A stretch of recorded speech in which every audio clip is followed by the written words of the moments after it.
Before we get started, I want to share a few things about the Parkinson's Foundation. The Parkinson's Foundation aims to make life better for people living with Parkinson's disease. We do this by pursuing three goals: improving care for everyone with Parkinson's, advancing research toward a cure, empowering and educating our global Parkinson's community. And through these webinars, that is how we can start to pursue one of the three pillars of our mission. Today you are joining us through Wellness Wednesdays, our PD Health at Home platform. PD Health at Home includes Mindfulness Mondays, Fitness Fridays, our expert briefings with our Chief Scientific Officer, and EP Salud en Casa. You can learn more about these programs at parkinson.org/pdhealth. This Friday, we will be moving together on a live stream of our Fitness Days, welcoming two physical therapists from Healthy Aging Physical Therapy. We will be experiencing power over Parkinson's. So join us in movement together across the globe for this Friday, July 21st, Fitness Friday. Last month, we kicked off our 4-part series for our veterans webinars. This next month, we will host the second one on August 31st, where we'll address mood changes and Parkinson's, and we will tailor this specifically to our veterans living with Parkinson's disease. So mark your calendars and register for our event at parkinson.org/veterans. PD Health at Home is we thank the generosity of the Light of Day Foundation for helping to support the mission of the Parkinson's Foundation. As we close our announcements for today's webinar, I'd like to shine some light on the importance of today's webinar: self-care and caregiving. So often do our care partners put our loved ones before ourselves, our own needs, and we tend to slate the priorities of others before our own. And walking us through some of the various challenges that we might face as a care partner, ebbing and flowing through the journey of Parkinson's disease. Today, we offer different perspectives on different stages, different lifestyles of living with Parkinson's disease. And walking us through that will be our very own Annie Brooks from the Parkinson's Foundation. Annie, thank you so much for sharing your time, your knowledge today, and for showing up to continue to support our care partners living with Parkinson's. I'll pass it over to you. Hello. There we go, start my video. Beautiful. It is so wonderful to be here with all of you today to share some insights directly from 3 incredible Parkinson's care partners. These interviews were recorded for our Caregiving Through the Progression course, which is part of a collection of free self-paced online courses for care partners that we call the Care Partner Program. I'll share more about that with you all towards the end of this program. But for now, I would love to dive right in. And I also wanted to mention that we have all 3 of these care partners on the webinar today. So we'll have the opportunity to engage with them at the end of the call if you all have questions for them based on what you hear from them and what we talk about after each of the 3 video clips. So our first care partner is Julie. We're going to hear from Julie, who is the co-chair of a Parkinson's support group. She says that she enjoys regular date nights, cycling, movies, walks on the beach, and travel with her best friend and husband, Phil. They are both very active with the Parkinson's Foundation. They like to call themselves aggressive fundraisers for Moving Day Charleston, and they plan to continue to live their best life as they combat the effects of Parkinson's on their lives. And she speaks from the perspective of caregiving through early Parkinson's. So when we say that, we think about mild symptoms and really only having some difficulty with daily tasks. So with that, I think we are set to share the video.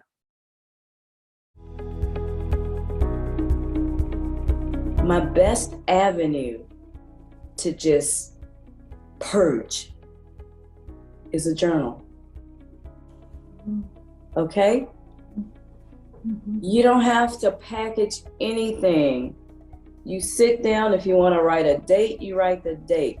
But if you want to, you just rail. You just let it out. Let it all out. And once you do, you just go, I feel so much better now. And it's a way to not only let out your feelings, it's a way to go back and read how much pain you were in, or where you were, how desperate you were. I recommend that for everybody. Get a journal. I have 6, I believe. And depending on what is pushing my buttons at whatever particular time, and if it's something I just can't shake, I go grab up that journal that deals with that particular person or issue or whatever, and I just start to write. And after a while, either my hand gets so tired that I can't continue, or I'm spent, I'm done, and I'm better. So, Julia, I have heard people say this so many, I so agree with you. I've heard people say that, oh, I'm not a journaler, and that doesn't work for me. And then I've heard some people say, oh, I used to say I wasn't a journaler, and then I tried it. I gave it a try, and I was surprised how much it relieved some of that emotional pressure and relieved some of the need to talk about something that you didn't want to just say to anybody. You didn't want to say to anybody, actually. I've heard people say that. So I think that is wonderful that you brought that up. That's a real bona fide way that I think is easier, one of the easier things to do in life. You don't have to go travel somewhere or find it there. It's amazing. And it's a record of, it can be a record of where you were, where you ended up, and how you ended up there. And then you can go back. Not only that, one day maybe our children will pick up these journals and read them. Oh, right. Exactly. Right. And but for right now, it's a good release. It's a good purge. It's a good way to say the things that you think will be so cruel or so hurtful that you can't utter them out loud. You can do that. And the other thing is, if that is in fact the case, you have the option of destroying that journal. And it'll be between you, God, and you. And even the page, just that particular page, you could take out of it. I've done that. Yeah. You get that out because those emotions and feelings that are trapped deep down, if you don't bring those out, if you don't get rid of it or unburden or unpackage it, then it will cause something else. So, if it doesn't come out there, it's going to come out somewhere else. Somewhere. And probably at the wrong time, with the wrong person, for the wrong reason. Right. I'm just wondering, thinking of the time of the diagnosis, what was going on in your life, and even through today, how do you manage all that so that you are living the meaningful life you want to, and the healthiest life that you want to live, and the vision of how you want to live your life? How do you balance that to take care of that good self-care that we talk about? How do you do that? Well, did you know about this balance challenge? Yes, and yes again. You are looking at a person that has dropped 150 pounds. I'll say that. Bill was diagnosed, or we were in the throes of trying to get him diagnosed. I was not a very healthy person at that point. Bad health issues. My doctor suggested that I go to a weight loss clinic, and I did. And talk with a specialist, I talked with a surgeon, and as we went through all my issues, which were so many, we finally got to one surgery that he could do, and he said, it is the most invasive, it is the most intensive, And he says, and in your condition presently, I can't do it. You would not survive it. So he says, here's what we need to do. So we took steps, and because I was so ill and I knew this was not a good look for me, and I don't mean that physically, I mean holistically, this was not a good look for Julia. And I also realized I need to be there for Phil, because what is this doing to him, knowing that I'm morbidly obese? There's nothing he could do. He's going through things, I'm going through things. And so we made the decision to go ahead and have the surgery. Phil became my cheerleader. Even though he was having that, he was having to deal with, do I have Parkinson's? Don't I have Parkinson's? I don't know. So it gave him another focus, which is good, because he was all in. He went in, he researched the yin bariatric surgery, researched it. He had his own list of questions for my surgeon.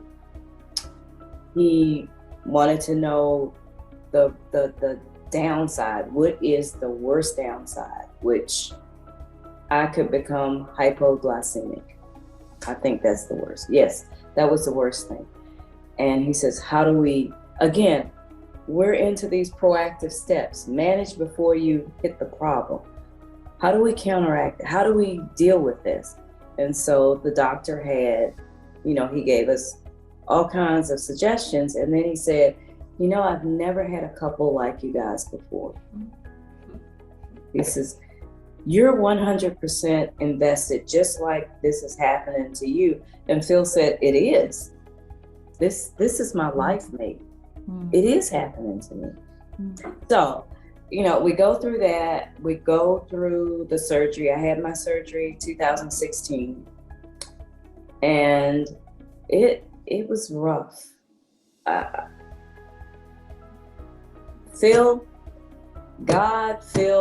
my children, some of my church, but that you need that support system. You need people to be totally invested. And I had that. I can do no less for him right now than the same. And it's not that I feel obligated. It's just the way, this is the way we roll. That's what I want to say. This is the way we roll. 100% invested. So yes, dealt with it, had it done, dropped the 150. I am now working as hard as he does, because it's an awesome benefit for me physically to get out there, do the kickboxing, get on the bicycles. We cycle 12 miles. We walk with the dog.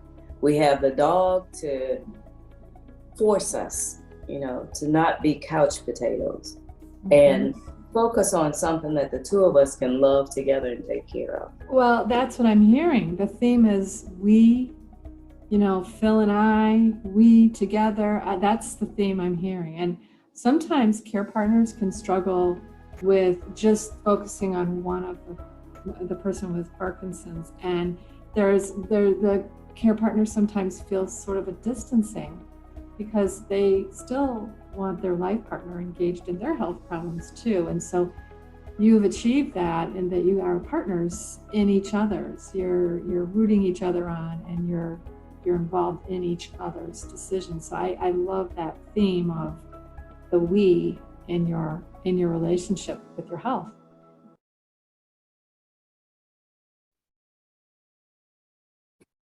So there's so much that we could discuss about what Julia covered in that video, especially in terms of managing your own health, in terms of truly partnering with and caring for one another. And if you have questions or thoughts that you want to share around that, please feel free to put them in the chat, send in your questions. But what I want to focus on with you all for just a few minutes before we hear from our next care partner is what Julia was saying at the beginning of the clip about her experience with journaling, which has been a meaningful tool for expressing her emotions. We don't all intuitively know how to process our emotions. And we don't always have an easy time with it when they're complicated and layered, as they often are when we have to do hard things for people we love for an extended period of time. So I want to walk you guys through the steps that you can take to prioritize emotional processing. The first step seems really simple, is to name your emotion. Having the right words to name what we're feeling can make a much bigger difference than you would expect. I'm going to talk throughout this hour about some Brene Brown teachings, referencing in particular her most recent book, which is called Atlas of the Heart, where she defines 88 emotions and experiences that are organized by how they're connected. So for example, the first chapter is called Places We Go When Things Are Uncertain or Too Much. And it groups together stress, overwhelm, anxiety, worry, avoidance, excitement, dread, fear, and vulnerability. All feelings that can definitely be related to the caregiving journey. So finding what you're actually feeling and understanding it, naming it. Like I said, that's step one. And once you've named it, the next step is to really take a moment and feel it. Again, this seems like what would happen automatically, but it isn't. If you're feeling stressed or anxious or worried or fearful, some common physical experiences that are associated with that might be a tightness or a heaviness in your chest. You might feel shakiness that's obviously different than the Parkinson's shakiness, or even pressure, whether that's in your head or your chest or somewhere else. Taking that moment to really scan your body and notice where you're feeling an emotion, sitting with it and actually feeling it without thinking around it or figuring out how to escape it is a really important step in the process. Our bodies communicate to us through emotion. So once you have felt the feeling, the next thing to do is to listen to it and try to learn from it. What caused that tightness or heaviness or pressure in your body once you've determined it to be part of that feeling of stress and anxiety? Maybe you've noticed that your loved one with Parkinson's isn't maintaining their exercise routine in the way that you've discussed, and you're anxious about how to help them overcome the apathy that Parkinson's has brought along. You might be stressed about the dynamics of your relationship. Am I going to have to take on a new role? Or, am I going to have to do more than I'm comfortable with? Beyond the sort of gentle encourager, are you worried you're going to show up as the nagging spouse or the nagging child, trying to get your loved one with Parkinson's to do what they know is best for them? What is the emotion telling you? Maybe it's telling you it's time to ask someone else in your life who can support you and your loved one, a secondary care partner, to put on their encourager hat and reach out so that you don't have to fight this battle. You can pick a different battle to fight with your loved one. So trying to understand the lessons is really important. And I see in the chat, yes, Brene Brown was the author, and the book is called Atlas of the Heart. So you've listened to your emotions, you've got an idea of what your body is trying to tell you. To fully process that emotion, you have to follow it through to the expression phase. And you can do this through movement, through focused breathing, by talking through it, or as Julia shared, by writing about it. Journaling is a really powerful emotional processing tool. If your emotion is telling you that you need help, part of the expression can include talking and initiating that ask for help. But it's more than just checking it off of your to-do list. It's really helping that emotion escape from your body and mind. So like I said, this is something that seems intuitive, but it's actually a very complex skill set. And it's something that you can do consciously. It's much harder to do than stuffing that feeling down, but you'll feel better if you're able to get it out in a healthy and more productive way. So with that, let's shift gears. I want to spend some time with our next care partner, Dick. Dick is the care partner to his wife, Chris, who is doing well with Parkinson's disease and has been for more than 8 years now. They lead a fundraising team for the Parkinson's Foundation for the past several years. They have a new granddaughter who adds so much joy to their lives. They enjoy winter activities like cycling, snowshoeing, hanging around a campfire with friends and family, and they split their time between Minnesota and Wisconsin. He will be speaking from the perspective of caregiving through mid-stage Parkinson's, which in this context, we consider to mean that his wife is still relatively independent, but her symptoms are impairing daily tasks like eating or dressing. With that, we can get going on the video.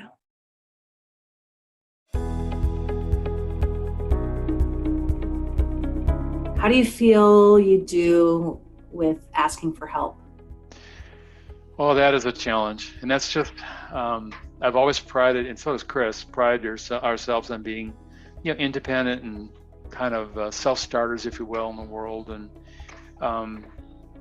we're getting better at it. And we've decided things like actually getting service support. We've got a housekeeper for the first time. She started about 6 months ago, so just knowing that that's just take that little extra time off the calendar. Although sometimes we have to go out and clean up afterward a little bit if she misses a spot in there, but I'm kidding. It's really great to have that. As I said, having a personal trainer as support, we ask for help in terms of physically where we might be having a little problem. And on the care provider side, we both have really good family care providers, keep them informed as to how we're doing. And I think we do amazingly well on self-care too, anything from the dental and physical checkups just to make sure that things are going well. We have a 6-month trip down to Mayo for Chris's evaluation just to keep progress there. So, we ask those people for help. I mean, we ask people for questions. It's still a hard thing. But again, we're lucky right now. My son actually lives with us now. He's in graduate school, so it's like he's a fabulous housemate. He likes to cook, and he's just this gracious young man that you say, Nick, you got some time to help? Sure, Dad. And if he doesn't, he'll tell you. But 90% of the time, he's certainly got time for that. So that's really, and it'll change though, as we age, and I can see the progression of the disease. I know I'm going to need to have more help for service around the house.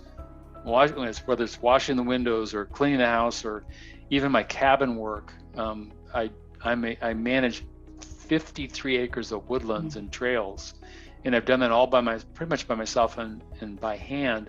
Now I have a gentleman that's less than a quarter mile away that actually does that work. He takes care of people's property. So I'm engaging him more and more, and I tell him, Brad, as I get older, you're going to need to be doing more of these. And he says, great. But the flip side of that is it actually keeps me in good physical condition, which the thing that I worry about most is I want to make sure that I stay physically healthy, because I know she's going to need more and more of that help.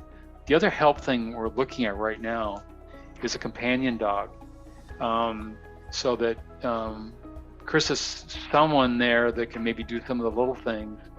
And plus, when I'm not a good companion, another one, I'm teasing. I'm a pretty good companion, but I have my crabby moments, and so it's good to have someone else there as well. I think the asking for help thing for me is that I just have to recognize when I'm getting frustrated, like I got to get the groceries and we got to have the meal done, and oh my gosh, I didn't get any time to work out today. And so I don't want to sacrifice my own self-care, but I realize I have to be very efficient with that. And when the efficiency stuff isn't working, she'll say, you're getting kind of crabby, aren't you? So, being able to have her say that, and then the challenge for me is always being able to articulate what that is, because I get kind of stubborn and I move that internally, because part of it is, and this is an old tape that I don't want to burden people with my stuff. I mean, there's enough miseria in the world. I don't want to burden, but on the other hand, I have to express my feelings sometimes and my frustrations, and not at my care partner, but with my care partner, and say, you know, I'm just not having a good day. Can we talk about this? And I'm not always really good about that, but she's really good about spotting it and asking me. So the opportunity is always there. It's something I need to improve on. I want to highlight something you said. Sharing your feelings and your sort of reactions with your care partner, not expressing your frustration at your care partner. And one of my favorite things that you do that not everyone does is, you know, you refer to yourself as Chris's care partner and her as your care partner, because you're caring for each other, you know, as your lives move forward. But I think that's a really important sticking point, is the distinction between, you know, being frustrated at them versus sharing it with them. Yeah, and I think, Annie, that's really a poignant observation. I think there's also what I call sideways emotion or sideways feelings, where I might be snipping at her a little bit, it's not because of her, because I love her. It's because the situation of that day is I'm getting frustrated, and so it comes out what I call sideways.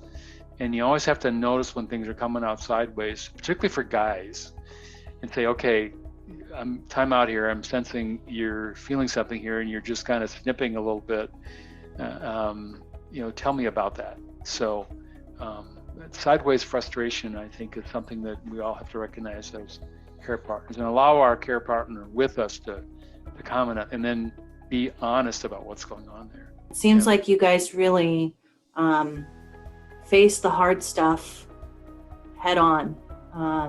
Have there been any discussions that have been really challenging, or that you're putting off because they feel too touchy? I think we referenced one of them as you know, one of the things that we've talked about is maybe getting some more professional counseling about how to deal with the frustration of, we can't do all things we used to do, and the day gets to be, and that's probably more me than to say her, you know, how do I work through my frustrations and anger so that it doesn't come out sideways? I certainly am aware of it. I tend to stifle that more because I don't want to burden her with my emotional stuff, but yet, and she's my partner. She needs to know. I need to be able to say, and I do, but I don't think I do it as frequently. That to me is the touchiest topic right now, is how do we do that better? Well, and you mentioned that you have been through, in various points in your life, experiences with counseling. Yeah. What has that been like for you? So many people haven't engaged with, you know, mental health care in any way. I'd love to hear a little bit about, you know, what went well, what was hard, what you think would be helpful, what you're anxious about when you think about re-engaging. Well, I think it's always hard to face who you really are, but asking the question, who are you really? You're not these external things that pressure you. You're not these externals. You really, there's a kind of a glowing true self inside of all of us that we need to discover. And I think the counseling work combined with meditation and contemplative prayer work has been a godsend for me. It's changed my life. I mean, it's saved my life. It actually probably kept me from going down the road of being chemically dependent, to be real honest. So it profound, in fact, in you know, facing those things, you just sort of get released. There's a sort of tension and kind of wound upness inside of you that gets released when you go through that, for yourself, and certainly when you do that with a partner. That's invariably what's happened. Even as we said, even when my sons left home and we did some transitional counseling with counselors that we worked with like 20 some years before, they knew us, and we said, we're not that we're not strangers, but it just feels really different. How do we deal with this? And you know, you get some clues. And in fact, a good counseling session will say, how are you going to work on this? How are you going to know when you're kind of getting into trouble? What are the clues? and what things will you do to counteract that? And so you get some new tools to work with, and I think it's absolute godsend. And I just really encourage people, don't wait. You're feeling that anxiety or tension, particularly in you're particularly newly diagnosed, and what this means, or early on. This is where you got to ask for help, and we've not been hesitant to do that. But it's still an ongoing, challenge for me to feel that emotion, claim it and name it, and then decide what I'm going to do with it. Sometimes just letting it go is the easiest thing. Well, and I think if you can truly let it go, that's wonderful. But at least for me, and I think this is true for a lot of people, sometimes we tell ourselves we've let it go and really you've just shoved it down a little deeper. Yeah, and it'll resurface. And that's, when it resurfaces, you can recognize it and just deal with it again. And I think being honest with other people about how you're feeling and having some close confidence, that is it sort of unburdens it, but you still have to deal with what caused that emotion. And it might something have been way back in your past, or something that's going on right now. You still have to decide what's that old saying? It's really not about external circumstances or emotions. It's really how you act on those that's really important. Mm-hmm. But you've got to realize, you've got to claim a name and then decide, to your point, Andy. Sometimes you can let go, but not always. If someone needs to get a letter from you because you're angry with them, and that's the only way you can communicate, you might have to do that. Sometimes you have to write that letter and put it in your desk drawer. I mean, there's all kinds of techniques that help. And, again, talking directly to people, to me, is the most important. It's not always easy, believe me.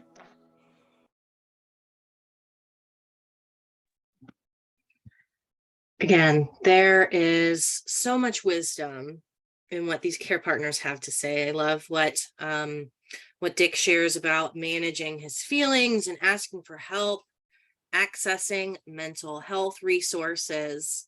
Remember, if you have questions or thoughts about anything you heard in that clip, please put them into the chat. We'll be touching base with our care partners at the end of the session.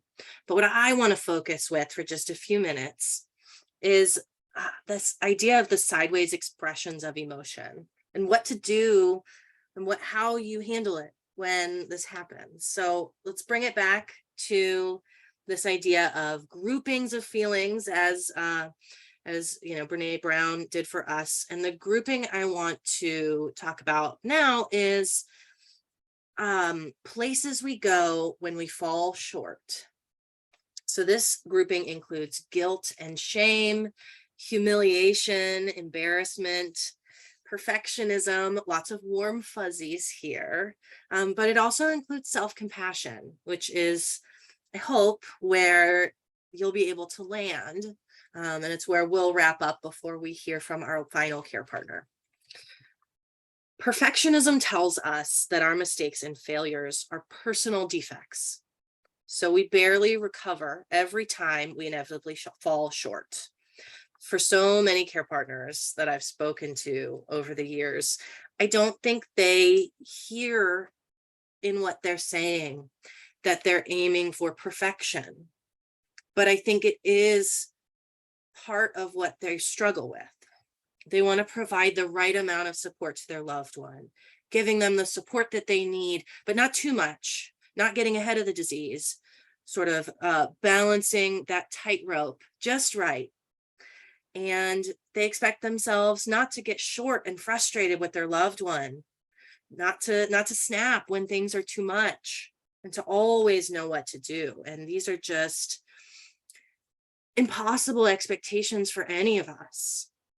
So what happens when we fall short, and when perfectionism is telling us that we need to do better? If we can go to the next slide, I want to talk for a minute about guilt and shame.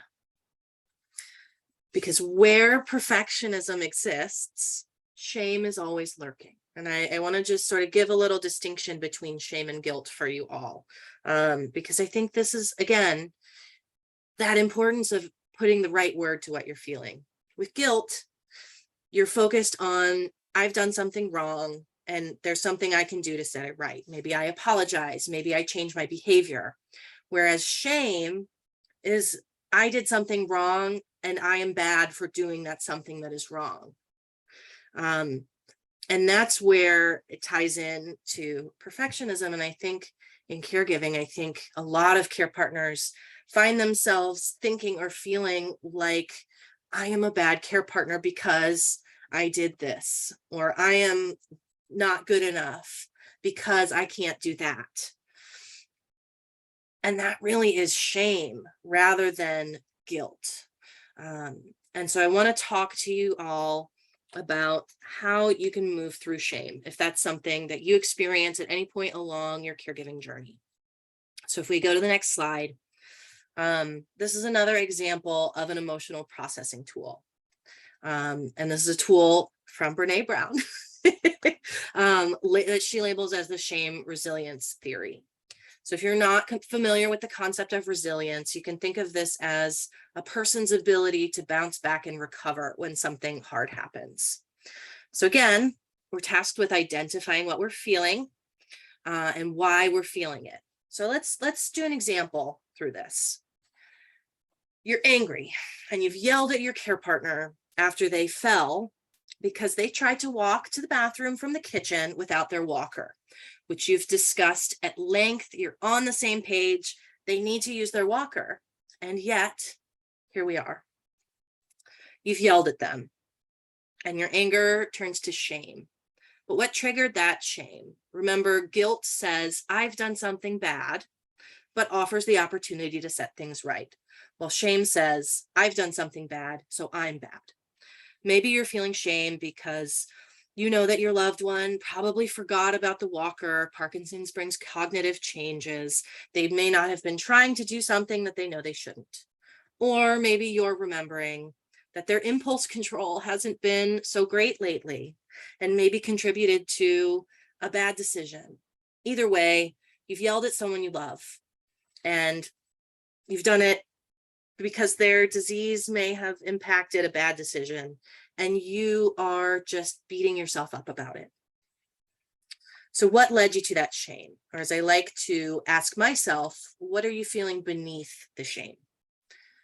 We've identified anger, but a lot of times you can dig underneath anger as well. And maybe you'll find fear, a feeling of loss of control or even helplessness.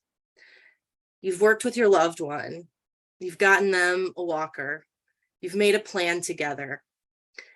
And you walked away for a few minutes out of the room and your loved one managed to avoid the tools and the techniques that you've agreed upon to keep them safe. You weren't able to keep them safe and you feel like you should be able to. There's that perfectionism again. You're expecting yourself to get it right every time, an impossible goal. So we've dug into the shame and found a couple feelings that lay beneath it that maybe triggered it.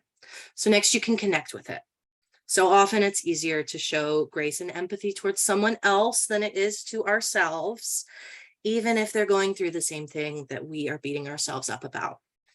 So this is also true sometimes with our loved one, especially if you're having some caregiver strain, caregiver burnout. It can sometimes be hard to access that empathy no matter how much you love your loved one.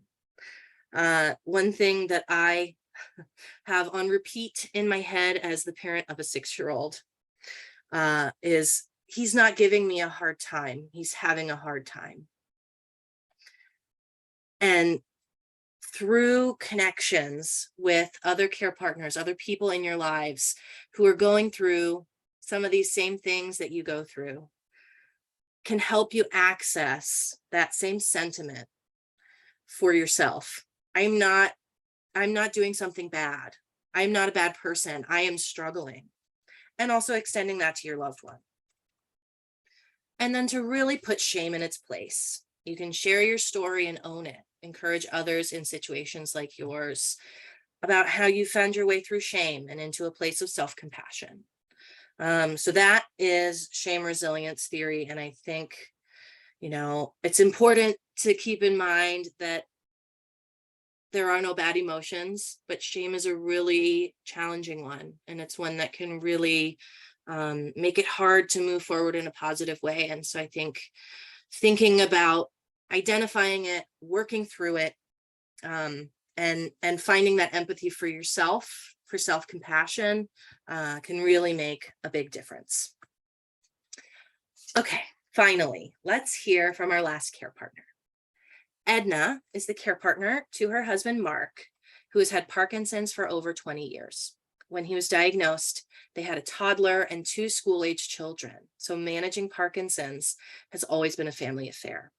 She's an inpatient nurse, a Parkinson's Foundation ambassador, formerly a Wear and Care ambassador, which is what she says in the video. And she's also active with her local San Diego Parkinson's Association. She'll be speaking from the perspective of caregiving through advanced Parkinson's, which in this context, we consider to mean that Mark is experiencing severe symptoms and requires significant assistance with daily tasks.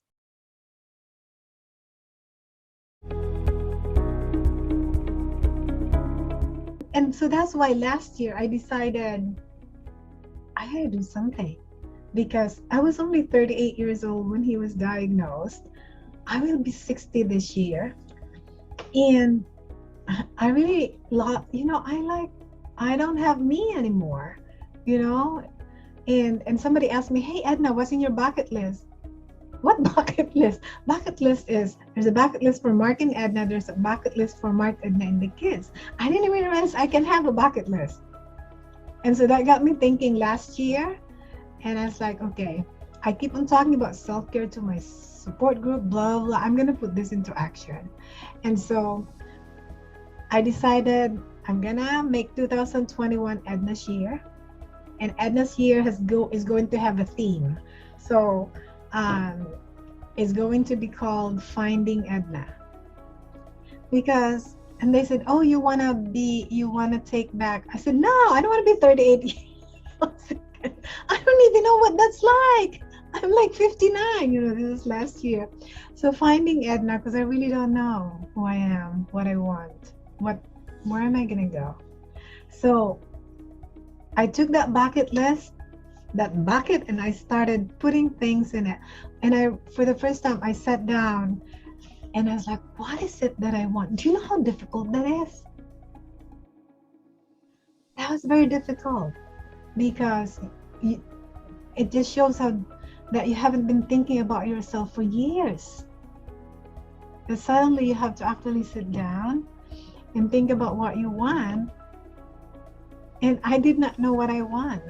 I had to really sit down and be intentional and think back and what is it that I want. And so now this year, 2022, I was talking to the kids, hey, what would be Edna's theme for 2022? And my middle daughter said, Mommy, a good word for you is boundaries. So boundaries. So I have spent a lot of time thinking about this and where I am in life, and what I would like my vision to be, because I really had to find myself and grab myself back and really define myself again, because I am a caregiver, but I can be this too, and I have to be very clear about that. I am a caregiver, and now that I'm here, I can tell them exactly where they probably should start. I think they have to come to a full acceptance of where they are, because until you get there, you will never know how to move on. You would try all kinds of different pathways, and it's the wrong one, because you're going uphill, but when you do have that acceptance, and then you're very realistic about what you want to do. So for me, I think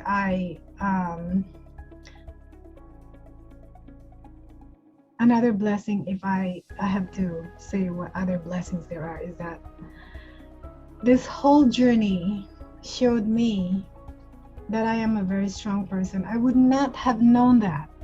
I would not have known that I am a strong person if I did not go through this, you know? So do not be alone in your journey. You know, look for, I know people say this, but it's really true, create a village, you know, like Parkinson's Foundation, San Diego Parkinson's, Wellspouse Association, my church, my families who are there, you know, these are the ones that help me move through each of these journey. And I didn't even know that at the time. I thought I was just doing it all on my own, and somehow there's always something that helps me move from one stage to the other. It's like out of nowhere something will happen or something will come. I was like, how did I even get involved with Parkinson's Foundation? You're like, but all these little things, the knowledge, the information I got just from your website, that helped me in every stage of this. When those times when you can't put your one foot forward anymore, you'll read something and then it's like, oh yeah, I will do that, and what else, and you probably don't even realize, or Annie probably don't even realize it, even though at that time I wasn't as involved, but I always have this great vision in my head for what I'm going to do as an aware and care ambassador. But when you are in the trenches and you give me that title that you are an aware and care ambassador, but it it brings back your self-esteem, yeah, it brings back you just grab a hold of yourself, I think this is the word that I'm looking for, the self-worth. This is a very, very difficult journey without your self-worth. And so all these little things, and I cannot tell you, all these little things that amounts to big things when you put them all together to get you through this journey. I don't even know how to explain it to you, but this experience, this journey is really culminating in my journey, not Mark and me and as a family, but me. It has given me purpose in life. And I was sharing that a lot of people are on their deathbed and they don't even know what their purpose in life is. But this caregiving, I am very grateful that I got to experience this, because it became very clear to me that this is what I'm going to be doing until he's gone, until I'm gone. Because even though he's gone, all these things that I have learned, all these things that I have felt, all this knowledge and experiences that I have gained, I cannot just leave this out there and just to waste. It needs to be used for something. So Wellspouse Association, and again, this Parkinson's Foundation, and my involvement here in San Diego, I will keep on doing that because it has given me purpose. Wasn't that powerful? I think we could probably talk for the next hour about all of the lessons that Edna has learned along the way, but I'll just touch on a few points so that we can hear from these wonderful care partners. So let's talk about self-worth. This is different than self-esteem, which is having confidence in your abilities, things about you. Self-worth is valuing yourself, believing that you're a good person, that you're worthy of respect. I've got a number of different elements related to self-worth up on the slide, but I want us to focus for just a minute on boundaries, which Edna brought up specifically. When you set healthy boundaries in your relationships, you draw clear lines for what people can and can't do or say to you.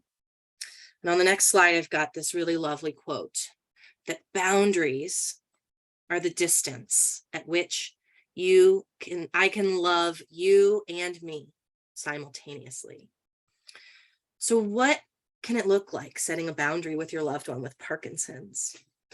Sometimes Parkinson's mood changes can bring irritability.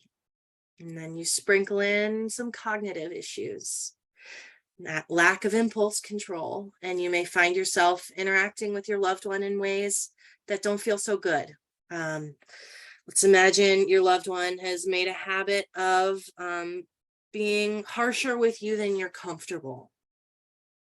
The boundary isn't telling them you can't do this. The boundary is, if you do this, I'm going to do this, or I'm not going to do this. So if you yell at me that way, I'm not going to continue the conversation. I'm going to leave the room. And when you're ready to have a conversation respectfully, please let me know. These kind of boundaries are good for you and your loved ones. And it's not just something you can do with your loved one with Parkinson's. It's something you can do with everyone in your life. It's not easy, but it can be really helpful. And I want to call attention to some of the other emotions in this grouping, which Brene Brown calls the places we go with others. In addition to empathy and compassion, which notice suffering and offer understanding and connection, we also see some less positive things. We see sympathy, which notices suffering but maintains a distance. It doesn't have that connection element, saying, I feel sorry for you. We have pity, which notices suffering but doesn't offer help, and instead maintains distance and has this tone of superiority. There's something wrong with you for what you're going through. And then we've got comparative suffering, which either says my suffering is worse than yours, with some, subtext that maybe you should just get over it, or it says your suffering is worse than mine, and what's wrong with me? Why can't I just be grateful? And neither of those is any help for anyone.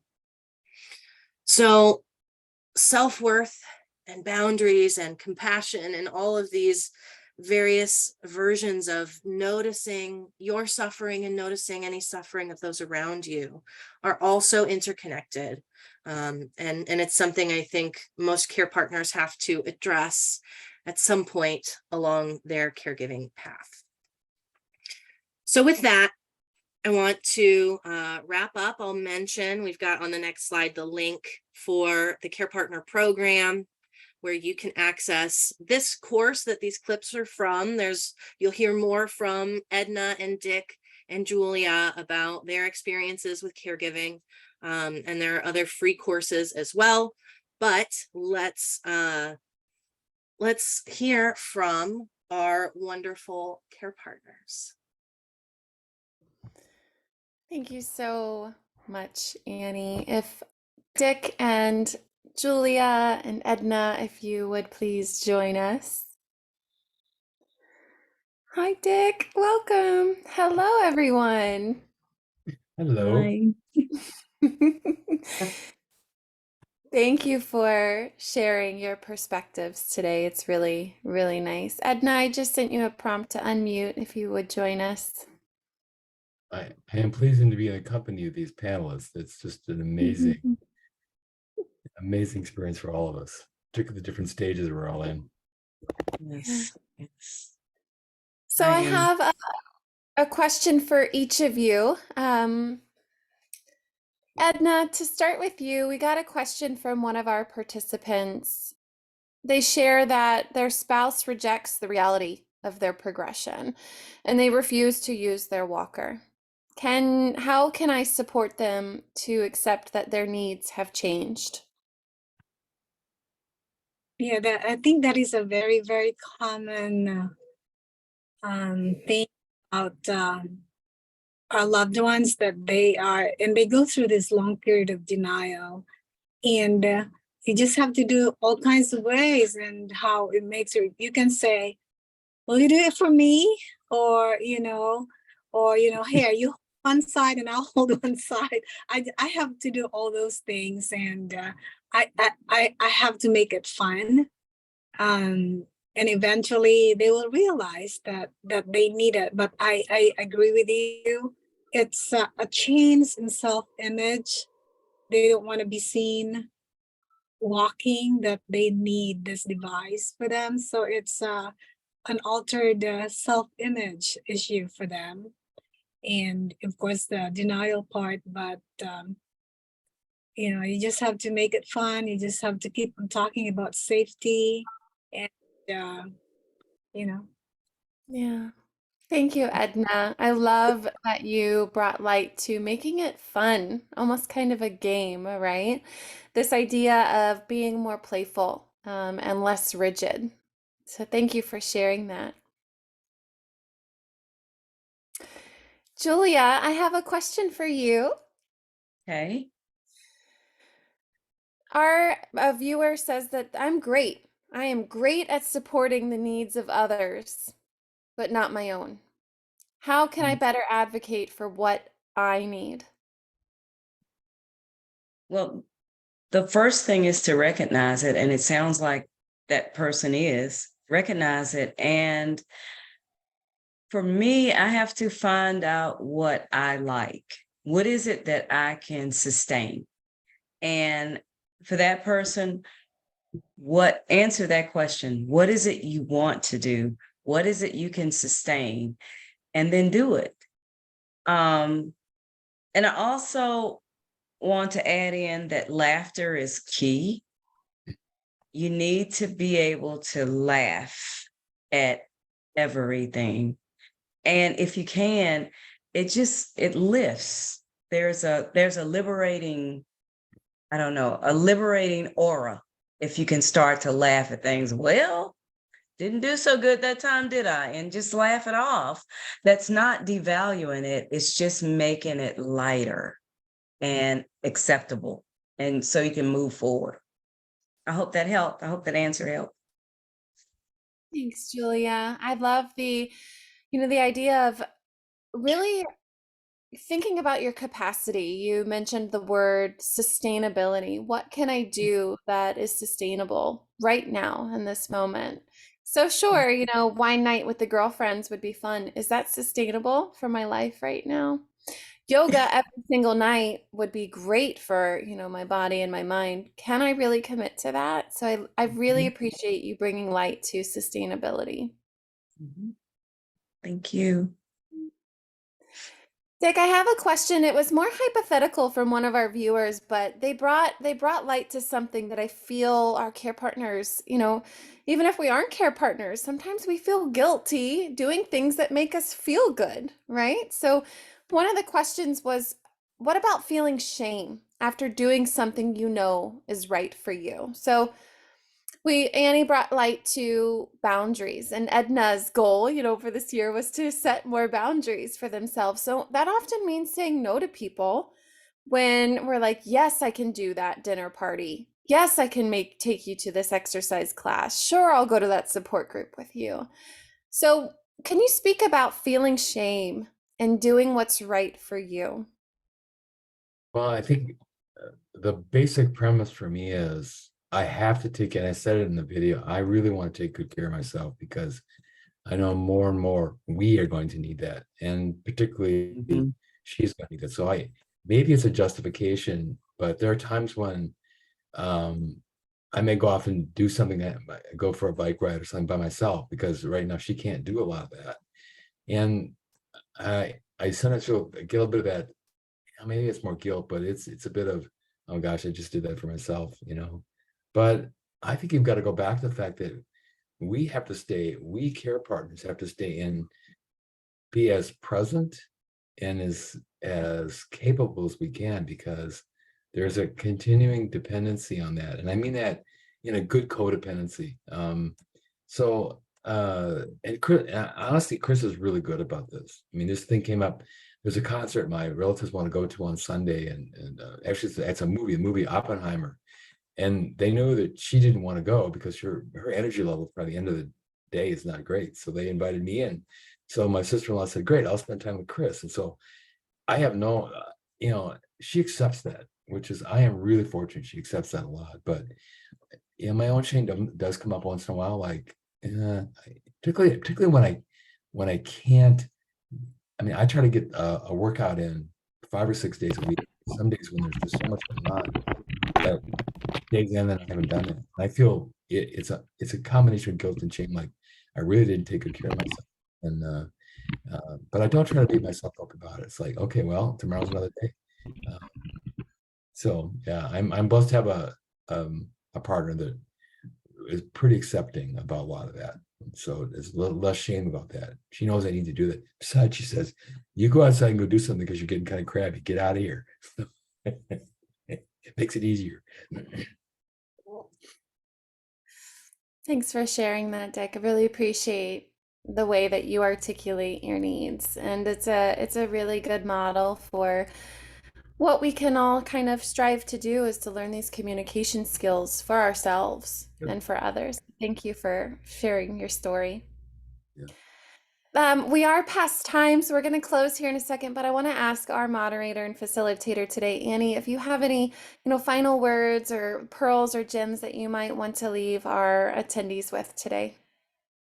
Thanks, Krista. I will just say that caregiving is beautiful and lovely and hard, and it can get progressively harder, but there are ways to connect with one another. There are ways to show yourself compassion, and you're worth the investment.